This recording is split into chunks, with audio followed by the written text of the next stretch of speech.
All right, we are live for a Friday edition of the Mike and Mario Show, and excited to be back. Lots of things we're touching on, and yeah, it's going to be an interesting one, to say the least. But anyway, before we jump into it, Mario, how you doing, my friend? Yeah, I'm doing well, Mike. I hope you're doing well as well, and preparing for the weekend.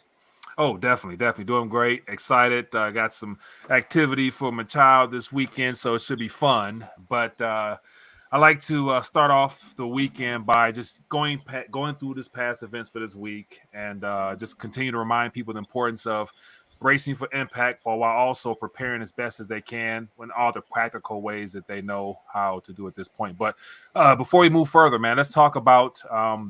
We of course we know about the obvious, the energy costs. We got Biden saying zero inflation and all that other stuff. We know what they're selling us, but let's focus on what's happening behind the scenes. And I think it has a lot to do with the continual uh, increase of partnerships and agreements done between China, Russia, and Saudi Arabia, and how ultimately the dollar is going to be the most impacted by all these deals and whatnot.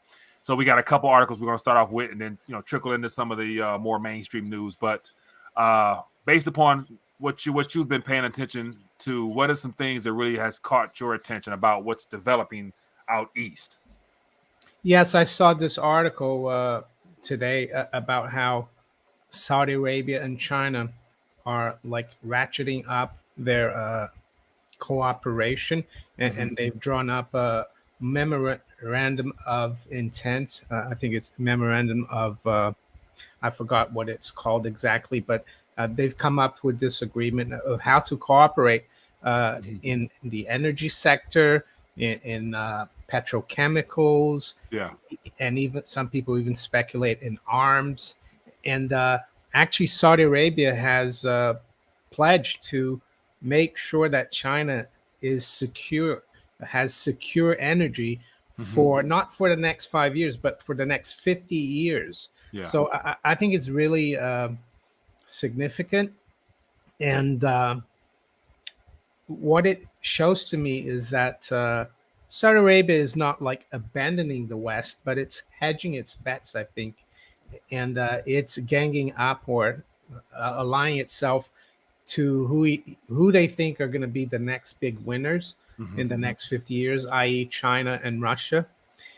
And as you said, I think that is another chink in the armor for the importance of the dollar as a reserve currency. Yeah. I would say that in 10 years, 15 years' time, these three countries, China, Russia, and Saudi Arabia, probably won't be using the dollar amongst themselves. And that's Right. going to be highly significant. And you can add in some other countries, the global south as well. So I thought that was an interesting story. Yeah, I agree. And so it just plays more into the de-dollarization process. Like, you as well as myself, we've been talking about this for quite some time now, and all the other things happening around us are geared towards distracting us from that major event. Like, this is that turning point in history where, we're going to look back in history books 5, 10, 20 years from now and see that all these events that are not being talked about by mainstream news sources are the catalysts that led to whatever the monetary system will have down that line. And by each deal, each contract signed, each handshake, to me, is definitely worth shining light on, just because it just shows more of how the world is moving away from the dollar-dominated petrodollar system, and it starts with these type of memorandums here. And so, for those that are tuning in, we have a couple more articles I'll touch on here, but just to give you some of the key highlights from this article here. It just talked about a multi-pronged memorandum of understanding between Aramco and Sinopec lays a basis for increased cooperation. And then, of course, we're going to touch on more as to how the Eastern nations are pulling away from the West with the delisting of Sinopec from the New York Stock Exchange. So, which I'm assuming has a lot to do with this type of deal as well. And so, let's just move to the next article here if you want to. And so, there's a upcoming meeting. And so this is just a headline given to us from the West, but it says U.S. is not going anywhere. Middle East convoy says as China's Xi is expected to visit Saudi Arabia. And so we know that Biden took a trip over to Saudi Arabia a couple of weeks ago. And just from the information that we received, nothing productive came from that. I don't think that they decided to crank up the oil barrel or the oil allotment any more so than what the mainstream media was trying to tell us that they were, Biden was going to ask for. But then again, I'd assume when Xi Jinping leaves Saudi Arabia, more deals will be made that favors China rather than what Biden was able to do with the West. So, does this type of information surprise you whatsoever? How the China is going to be very favorable, I'm sure, with Saudi Arabia rather than the U.S. No, it doesn't. And I think the fact that Biden and even Trump were really, well, Biden especially, he called, I don't know what he called the Saudi regime exactly, but it wasn't a very nice term. Right. And I Yeah. think, I was, yeah, if we go back as well, about a year ago, we saw yeah. that Russia is now has a military security agreement with Saudi Arabia, which is Yeah. the backbone of the petrodollar agreement. Yeah. So it would be interesting to see when she visits Saudi Arabia whether they are going to talk about security as well. And if he Mm. does, uh, I think that's highly significant as well. Right, right. And I wouldn't be surprised if the security does come up, just because we know about last year how Russia and Saudi Arabia, and so this is an older article, but it just shows more of the cooperation between those nations. And so this took place on August 24th of last year, and it was definitely something that played into more of the de-dollarization talk when Saudi Arabia and Russia signed a deal to develop joint military cooperation. Now, I'm not too familiar. I haven't been paying attention to it in depth, but have they had any military exercises or anything like that you're familiar with or aware of? I haven't really kept track of the cooperation between these two countries, but I just think it's significant that they made an agreement, and the fact that the Saudis feel like they're hedging their bets Mm-hmm. because the other thing I think that's happening is the West is trying to move away from so-called fossil fossil fuels Yeah, into green energy, and I think it's a big mistake. And eventually, that we'll have to go back to what they call fossil fuel, oil, and other derivatives of petroleum. yeah, So and that's the thing. Like, it's amazing how all those Great Reset, New World Order type of activities is led by the East, and for the most part, it appeared as if China, Russia, and Saudi Arabia were going to jump on board with that. But then again, something happened within the last year or two where everybody decided to go their own way, and I think it has everything to do with the whole sanctions that's taking place on Russia, to where with hmm, China deciding to unload, or they've been unloading their U.S. liabilities for quite some time now, but they've gotten as low as I think they can because it's under 1 trillion 900 something billion dollars. But then again, Saudi Arabia, along with that, in that same time frame, they've been diversifying by helping out Russia and China, and of course with the OPEC plus, with Russia having a heavy influence on oil production, and on top of all the other things. So it's been a long time of setting up this stuff up, and it's starting to really show itself out. But we have another article here, which I think is also interesting, just to show you how more the cooperation has intensified under the radar amongst all the sanctions. It says China and Russia trade rose 29% in January to July as the nations maintain cooperation despite the sanctions. And so I think the next catalyst could ultimately be the whole Taiwan China situation. We'll see how that plays out. But the sanctions hasn't stopped China and Russia's cooperation whatsoever. It's only increased it. So I'm still anticipating between now and the end of the year some type of event where we're going to hear what their final decision will be in reference to how they're going to try to reframe the international, trade of some type. So we'll see. But is this surprising whatsoever to you? no, especially with all the sanctions on Russia, they have to turn to China partly, and probably other countries that are not part of NATO, because they've lost out a lot of trade with the West, even though they do have exemptions in the sanctions. Yeah. Yeah, and then we'll just touch on this last article here, which I think could ultimately be something that will hurt a lot of the companies here in the U.S. as well, just with the, as it says here, I'll put it up. It says Sinopec and PetroChina to delist from the New York Stock Exchange. And of course, there's a couple other companies as well that is also mentioned out there. But with these two major oil companies from China deciding to remove themselves from the U.S., that to me also furthers more of the separation from the West. Like it's literally time to remove our energy companies from this New York Stock Exchange because of, I guess, the whatever pending shift will take place. It won't be denominated in dollars, of course. And so this is maybe it might be surprise to us, but in reference to their long term plan, I'm sure it's not. So Yeah, I think it's a combination of two things. They're concerned if there's something with Taiwan, a conflict there, that they could do something to the shares issued in the NYSE, and yeah, the other, like you said, is a separation. We're getting a multipolar world, yeah, and I think that's the most important part of it. And the sanctions on Russia and the fact that hmm China is now concerned because of Taiwan has just accelerated this multipolar move to a multipolar world. yeah. And first, that's a bit so. Seeing the response by all the Western nations when the sanctions were first announced, led by the U.S., all of the stock market activity in the European Union as well as other exchanges were immediately frozen to where you couldn't get in and get out. It was like literally they cut off Russia companies off of all these other exchanges to where I'm thinking like obviously to me they're looking ahead to prevent that. So that plays right into what you're just saying. So they're doing it by them. They're doing it voluntarily before something hits the fan. So that could be an indicator to where within the next couple of weeks or a couple of months, in response to Pelosi having visited Taiwan, that could be them basically getting ready for some type of activity. So we'll see. But And these it's are all the not things. Go ahead.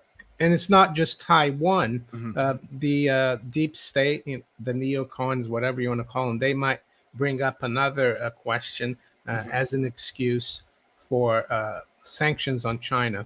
I guess you could look at the that province of China, where it's mostly Muslim. They Mm-hmm. could use that as an excuse. I forgot what it's called. Yeah, so it's just not. Yeah, I think it's Xinjiang. You see, they could come out and say, "Oh, the Chinese are oppressing these people, and we're gonna impose sanctions." So they could pick any excuse, really. But right now, the big spotlight, of course, is on Taiwan, and it would probably be the that kind of thing that the Americans will focus on. Mm-hmm. Yeah, and it might just be the next trigger for whatever the next military confrontation might end up being. And of Mm. course, the U.S. made it clear that they will somehow find a way to get involved. So yeah, but yeah, let's keep moving on, man. So we know what's happening out there. We'll find out how things play out in the next couple of months. It's my suspicion, as I mentioned before the end of this year, we're going to know more as to how all the cooperation with the East is taking place. So definitely something worth keeping an eye on.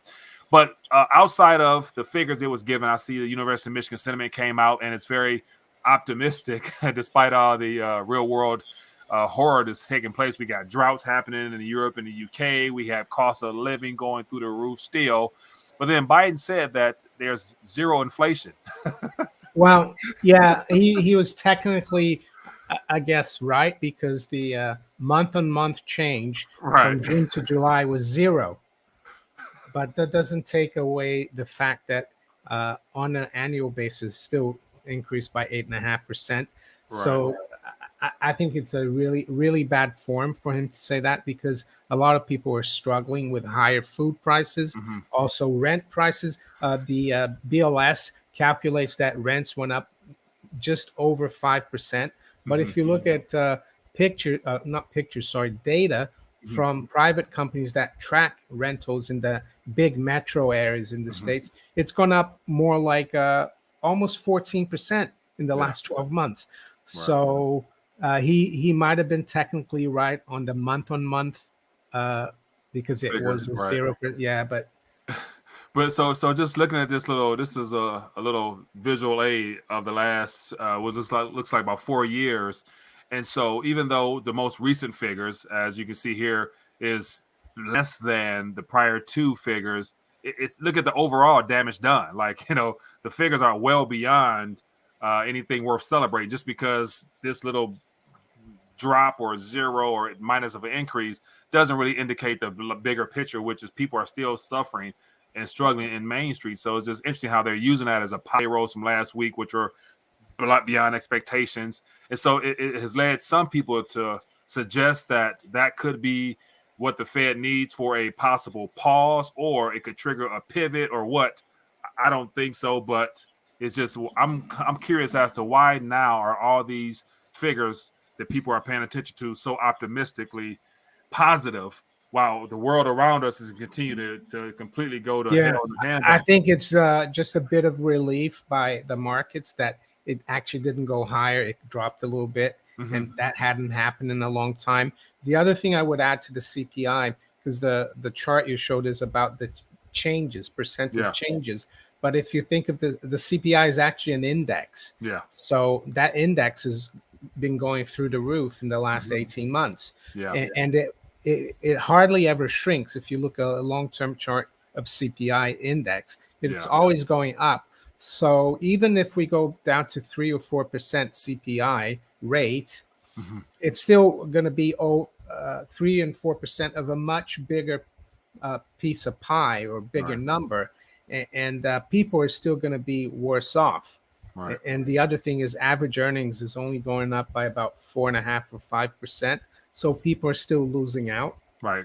So adjust take that number, adjust for inflation, they're still negative. You know what I'm saying? They're still losing. So well, okay, we got a couple more headlines here. I want to talk about the energy concerns that right here in the US is not mainstream news. A lot of people are probably not paying attention to it just because it's not impacting them directly, but in all the other countries, it's ridiculous. Here, let me share some figures with you that should definitely make you concern you a little bit.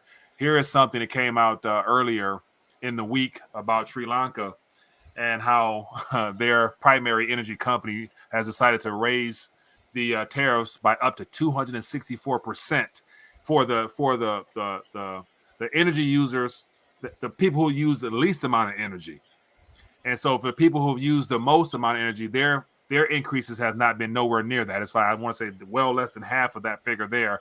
And so here's just an image of a guy, working on his computer using a battery. It's just it's funny, Well, but it's sad because there's a lot of people who are suffering due to their inability to afford these costs.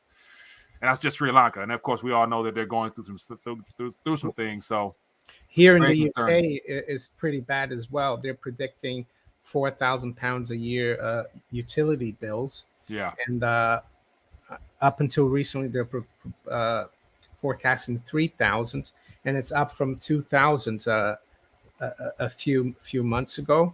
Yeah. So yeah, it's not just a problem in Sri Lanka. I saw a chart yesterday on Bloomberg, Yeah. not on Bloomberg, but from Bloomberg on Twitter. I think it was Javier Blas. He Mm-hmm. covers. He works for Bloomberg, and it's a chart of electricity prices in France. It Mm-hmm. looks a lot worse than the Sri Lankan price increases. Yeah. Here's another little article that came out a day or two ago about the UK braces for blackouts as gas cuts and January emergency plan. So just things like this are of concern because, like, if it can happen in the UK, if it happened in Sri Lanka, why can't it happen here in the US at some point in the future? So I think a lot of things that's going on will unfortunately lead to those type of things. So Well, energy and I definitely. think in the U.S. as well, this new Inflation Reduction Act is Mm-hmm. mostly a Green Agenda Act, and even though the senator from West Virginia, that is a huge coal mining Mm-hmm. state, he agreed to sign that deal, that act, Yeah.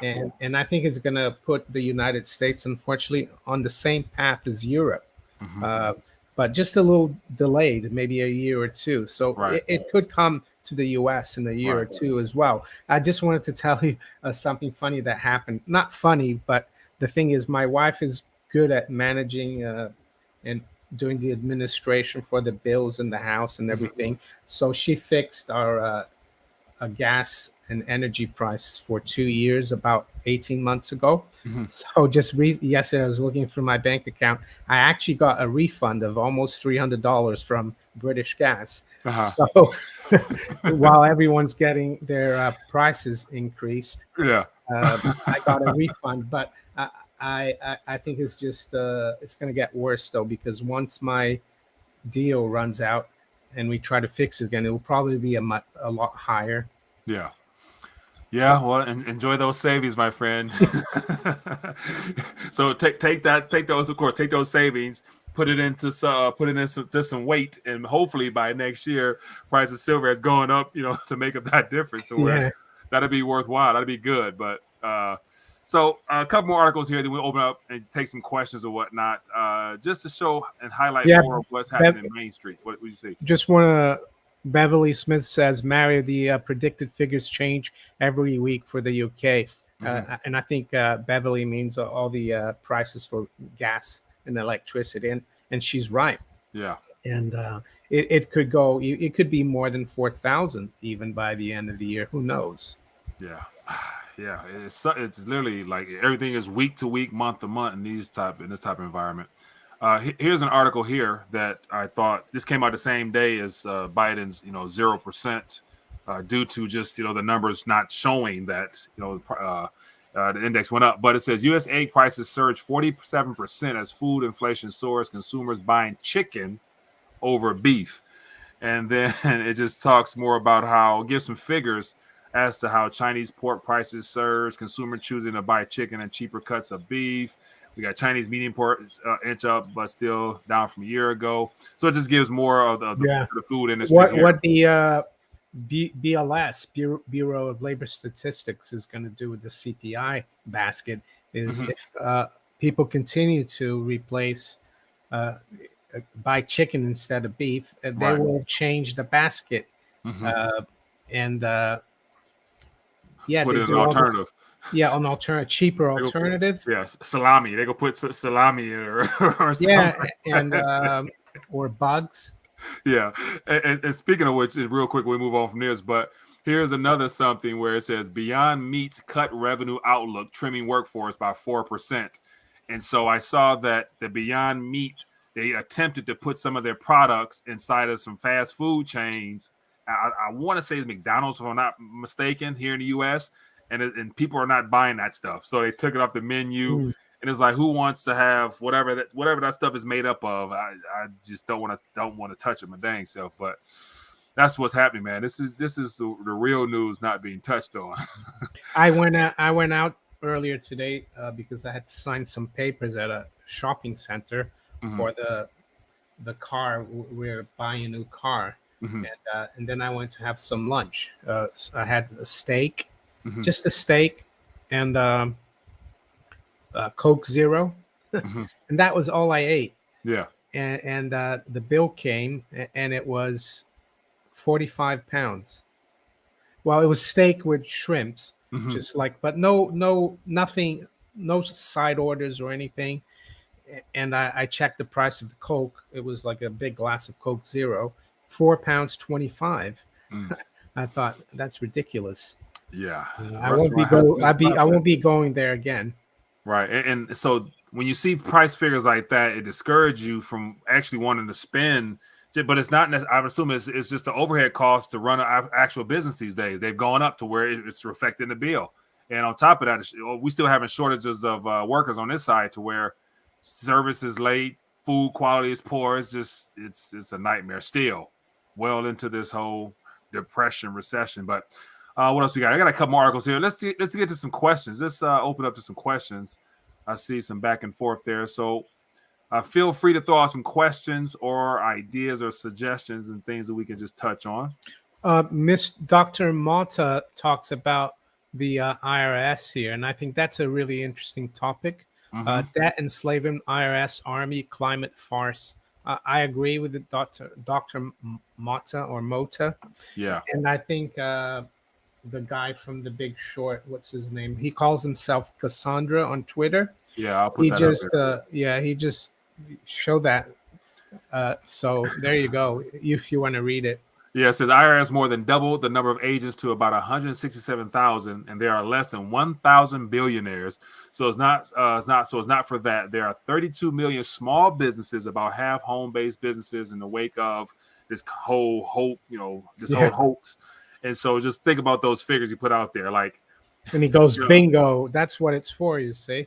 right, It's for people like you and I who are self-employed and have a correct. small So business, it's if the you can call it. home-based businesses and all the self-employed entrepreneurs that have come about over the last 2 or 3 years. They want to weed out people that they would consider as tax cheats and all that other type of thing. So they want to know every down to the last cent, and Yeah, that's what that ramp up is for.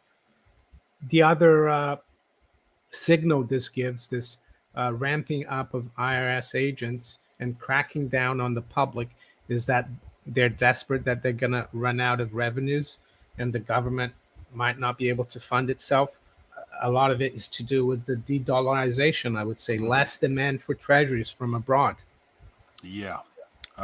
Chris says, do you think the Fed will eventually lose control of interest rates, where the markets will take over and then bring them back to some type of equilibrium? What will this mechanism work? How high do you think rates could go? Whew, man, I'll let you answer that one. That's a loaded question right there. Uh, well, I think they could temporarily Mhm, lose control of the treasury market because that's where interest rates are set. mhm, They won't lose control, of course, about of short term rates, the Fed funds target rate, mhm, but it is possible they lost control back in March 2020 mhm. when the 10-year yield, for example, in a matter of days went from 0.3 to 1.3. There was like no bid and offer in the market, no liquidity, but I think it will be temporary. And why? Mhm. Well, because they'll come out with more trillions and trillions in QE, Mhm. just like the Bank of Japan's been doing for decades. But the flip side to that is that the dollar will become worth less and less Yeah. versus real things, especially gold and silver and other commodities. That's the way I see it. They Right. can't allow uh, rates to go up like they would in a free market. Mhm. U.S. Treasury yields right now, the 10-year yield should be at least 4%, but it's still below 3%. The same thing is happening here with the Bank of England. They're manipulating the gilt yield. I think is around 2%, and our CPI is almost 10%. Doesn't make sense. But the flip side is that our currency here is buying less and less. Mhm. I bought a Coke Zero in the restaurant for £4.25. That's how it's going to be reflected. Mm. Yeah, great answer there. Here's Chad says, why are costs for electricity in France going up if they use nuclear power? So are they still using nuclear power, or do they happen to shut it down when they went, got aboard with the whole World Economic I'm Forum? not sure exactly. The don't follow the French energy sector that much. I just saw that the price for electricity has just gone through the roof. Mhm. Maybe you can find that tweet from Javier Blas on Twitter. Let me see here. I think it So, was yesterday, so you might have to scroll up on his. okay, I will. So just typing in France nuclear power, just this came up here. France risks winter blackouts as nuclear power generation stalls. Well, So there you go. so like that is the issue there. So Yeah.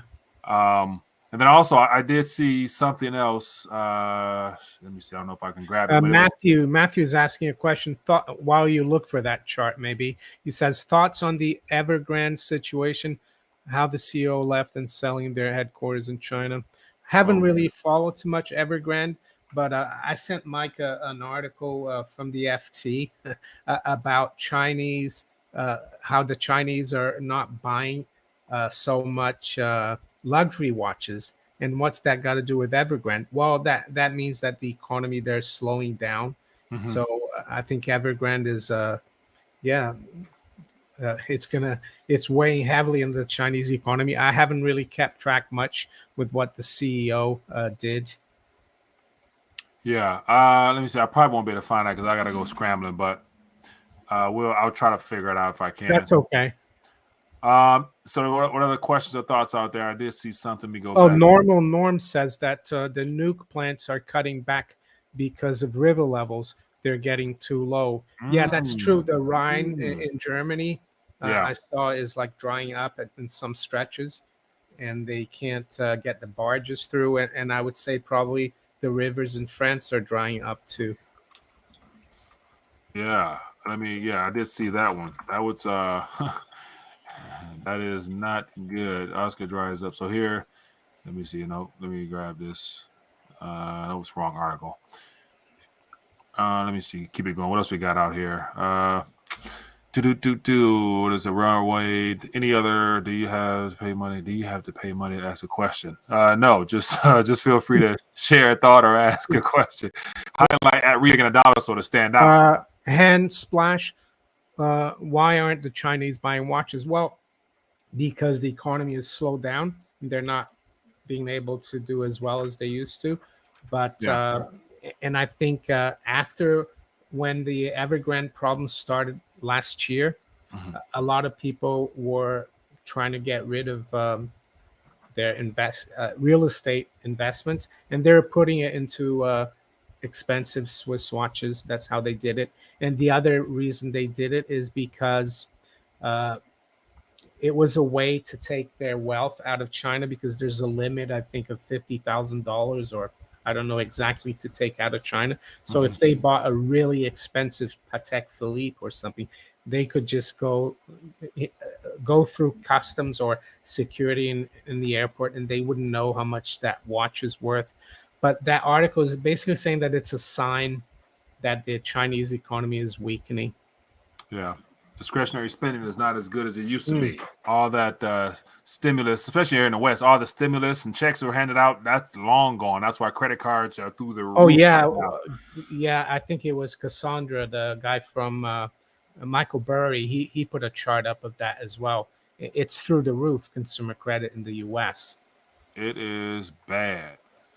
So this it says, do you feel the BRICS are going to compete with the SDRs, or are they two sides of the same, which thing would be used to impose CBDCs on the masses? Adrian, that's a great question there.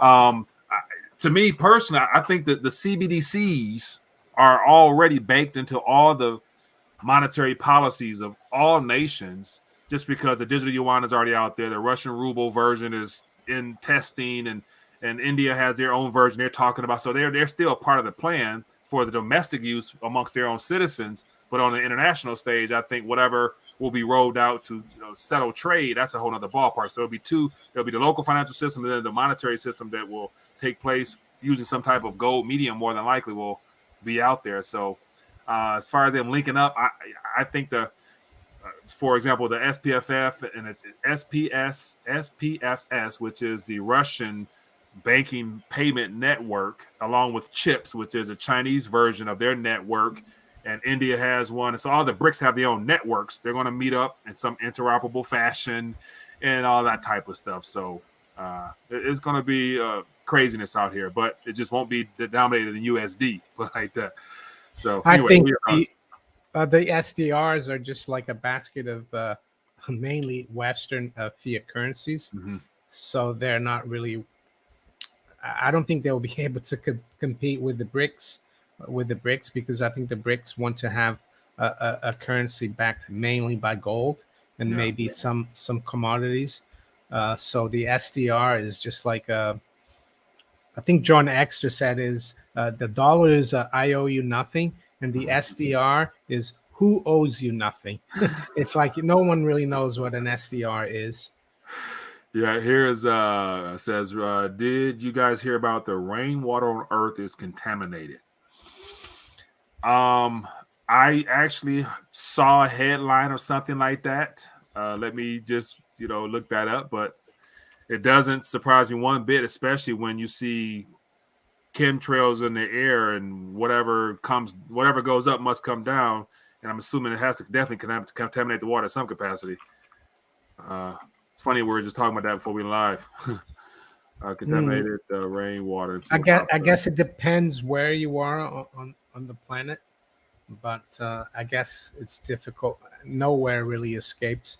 Right, and that's where I've seen the chemtrails in lots of countries, like whether where I've gone before throughout the last couple of years, or even just watching travel videos. Like when people are walking around doing tours, you look up, you see these lines in the sky. I'm like, it's there too. Well, we won't get too much into it, but it's public information that advanced countries, have been doing weather modification for decades. So Yeah, it doesn't surprise me.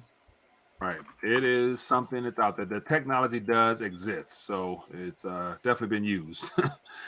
And I'm assuming that plays into why there's every water's driving up, like that Lake Mead is dang there tapped out. We got all the rivers running low. It's like, oh, okay, where's the water going? Anyway, what else we got out here? Here's a Matthew, question. oh yeah, Could you survive the financial collapse in you if you invest in gold and silver mining company on the stock market? Great question.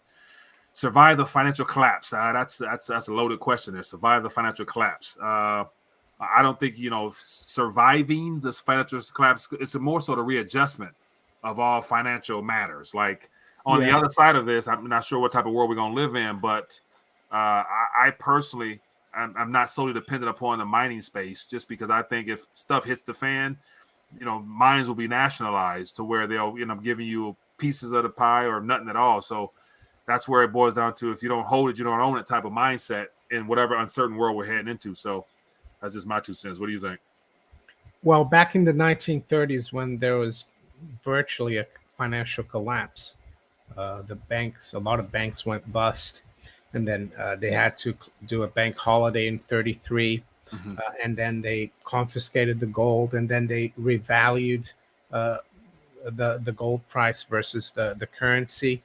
Uh, yes, the same thing could happen now. And back then, eventually, companies like Home State Mining did really well Mm-hmm. during the 1930s. So, if there is a total financial implosion, the fiat currencies will disappear, and the Mm-hmm. only money left will be gold and silver. So, yes, there is a danger of nationalization, but if you diversify your investments, you Mm-hmm. could do well. But it's very speculative, I would say. Right. Mining companies, the best way to survive really is to have physical gold and silver outside the system. Right.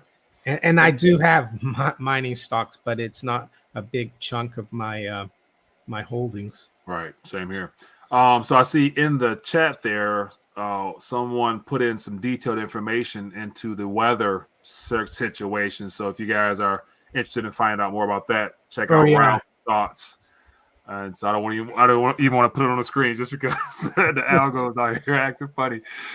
Lots of flash floods going on as well. What else we got here? Any other thoughts or ideas? So we got almost halfway through the month of August. What's coming up for the remainder of this month? We know September typically is, very turbulent in reference to the markets, but could we expect the complete opposite? Could we have a melt up in September just because it seems like it'd be fitting because it don't make sense? But what are you looking forward to? What's coming up the rest of this month?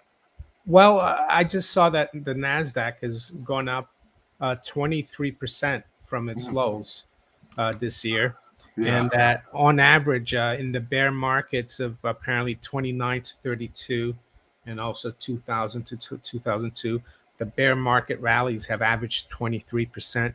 Hmm. So yeah, you're right about September and even October, of course, being not good months for the markets.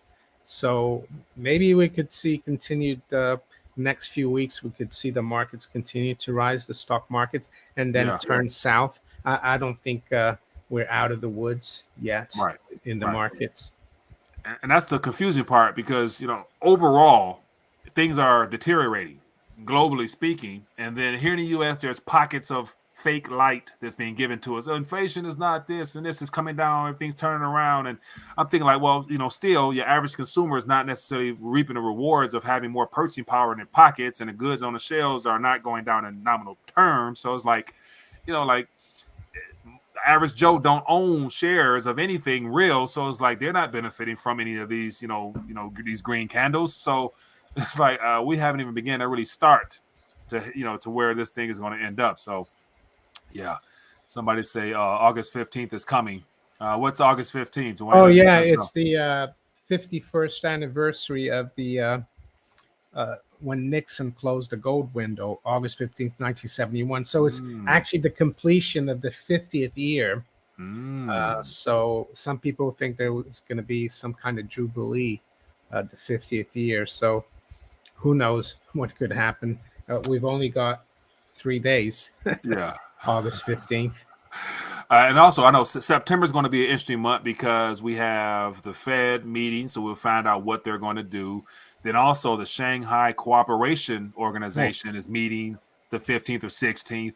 And then also in the crypto space, the Ethereum merge is really exciting for a lot of people in that space, and on top of whatever else. So those are three major events that would definitely be something worth talking about at that time. So anything else in September? Anybody out there familiar with? Let us know in the chat.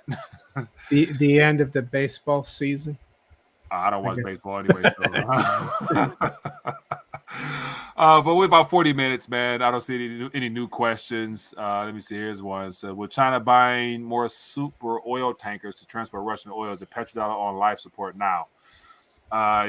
Yeah, the petrodollar has been on life support, if not already canceled. We just haven't found out about it yet because it's good to say between all the currency swaps and all those memorandums and agreements, they're not that denominated in dollar terms. So as far as energy price and energy in dollar terms, it already could be canceled when it comes to those countries. So it's just the U.S. still using that metric because that's all we know. So It's um, interesting he mentions super tankers mhm, because Taiwan comes into the equation here because it's so strategically positioned there in the South China Sea, yeah, where those super tankers are gonna gonna cruise through, and so that's why I think, yeah, we could still have some kind of conflict over Taiwan. right. People showed tonight. I'll try to do one if I can. All right, let's get ready to dial down. I Someone guess said baseball goes on to October and November. Yeah, the regular season though ends in September. I with the That's what I meant. baseball. Yeah, I'm just not a baseball guy, man. It's too boring for me, man. It's hard to sit down there, and especially in the heat. I will go to some Tiger games, but it's torture to me, man. I don't Well, like I baseball. remember when I lived in Florida, a friend of my dad, we used to go to the minor leagues, Mhm. and I used to go with him and his wife, and she would be knitting during the game. There's something to do. All right, everybody. Enjoy your weekend. Of course, we'll be back at it next week. There'll be more stuff to talk about, but more importantly, take advantage of this weekend. Enjoy your time with family and friends, and you realize what's happening all around the world. And so we can use these as real world examples on how we can use all that information to better prepare in whatever form we can. And so just here's a last little something I want to mention that I didn't. But right now in Germany, I'm sure I showed it to you, Mario. But right now in Germany, you Google search firewood, it's off the chart just because energy is so costly over there. And so people are literally finding alternative ways to try to heat their homes in preparation for this winter. So we can Yeah, learn from all this. Um, so yeah, for just whatever put that's the worth. firewood in the chimney and turn. I mean, Right, the way it used to be, the way it used to happen, 100 plus years ago when people heat up their well, house with wood. not even 100 years. When I lived in Switzerland, yeah, we had heating and everything, but we also had a fireplace. You could Mm-hmm. put firewood in there and turn the fireplace on. So Yeah, and that's the thing. Like here in the U.S., a lot of homes are not made with that. They're here, but they're not made that way no more. And so anyway, but you get my point. Take advantage of all this information, use it, process it use it for your benefit to help you out. Because it's good to say that it's going to come your way at some point. So that's my thought process. But anyway, Mario, enjoy your weekend. Any last words of wisdom you want to leave us with, or anything? well, you were saying before we started out that there's so much wild news and like fears out there, Mm-hmm. and there is. I mean, I notice here, all you hear in the press is blackouts, maybe the uh, drought, Mm-hmm. the climate change. I would say to people to try to ignore a lot of it and just like keep plugging away and keep your head down, and Yeah. not don't let it scare you. And like Mike said, go out and enjoy yourself. Right. Right. That's my objective. So, and Dwayne Clark says, "The kingdom of heaven is at hand." I like that one, man. And so we'll part on those wise words there. But everybody, be blessed, be safe, enjoy your weekend, and we'll be back at it next week. And of course, always, if you have not, encourage a friend somehow, some way. Invite a friend, Manico64, Rethinking a Dollar throughout the week so they can stay plugged in and informed. So be blessed, be safe. See you guys later. Peace.